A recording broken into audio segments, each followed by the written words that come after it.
All right, YouTube, we are back, and today we are going to be talking about the Rolex Daytona, one of the most sought after Rolexes in today's market.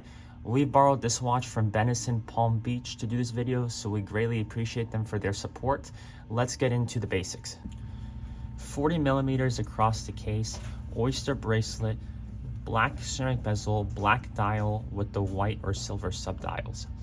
Now, there's a couple of things I want to kind of share my thoughts on about this watch before I show you guys how it works. So first off, I think 40 millimeter is a perfect size for this. Most watches today are catered towards the smaller size. So we're not going to get things like 44 millimeter Rolex or 46. We're going to get things like 40 millimeter Rolex, 42, 36, and I think 41 in some cases. And 40, I think out of all these case sizes that are catered towards the smaller side, 40 is perfect because 40 fits the universal size for most people's wrists. Also, I really like the chronograph function because what it does is it makes the watch more complicated, or at least more complicated looking. We know that the Sky Dweller is the most complicated movement that Rolex makes, but I think on top of the Sky Dweller, the next one will have to be the Daytona because it's one of the only chronograph Rolexes that exists. We also have an open case back.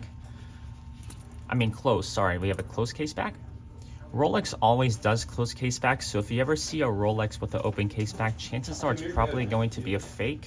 The only Rolex that has an open case back, as far as I've seen, is the 100th anniversary Daytona, and that's going on a little bit more crazier side, but still remaining classy.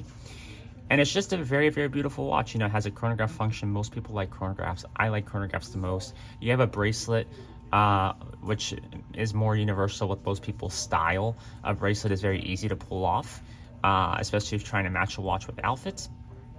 And it's just overall a very classic, pretty watch. Now, let's show you guys how the watch works. All right, so let's show you guys how to function and work a Rolex Daytona. Now, before we touch the chronograph, it's very normal in a sense. You turn the crown so it's unlocked, you push it one, now you change the time.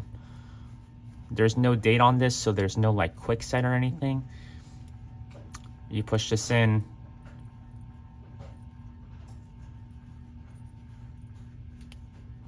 I don't know what happened there. Push this in, and now you do this. You turn the crown clockwise to wind the watch, and then you just turn it back in. You have to push and turn.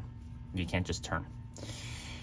Now, when it comes to the complicated part, this is where the pushers come in. Now, we have a chronograph function here because it's a Daytona. But what I want to talk about is how you actually start to function the chronograph. Now, you have locks for the pushers. So all you're going to do is you're just going to turn the lock to unlock the pushers. And you want to make sure that the locks go to the edge of the pushers, meaning you don't want any space in between.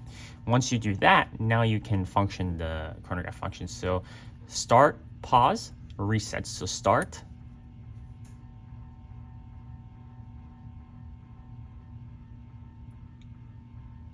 we'll go past 15.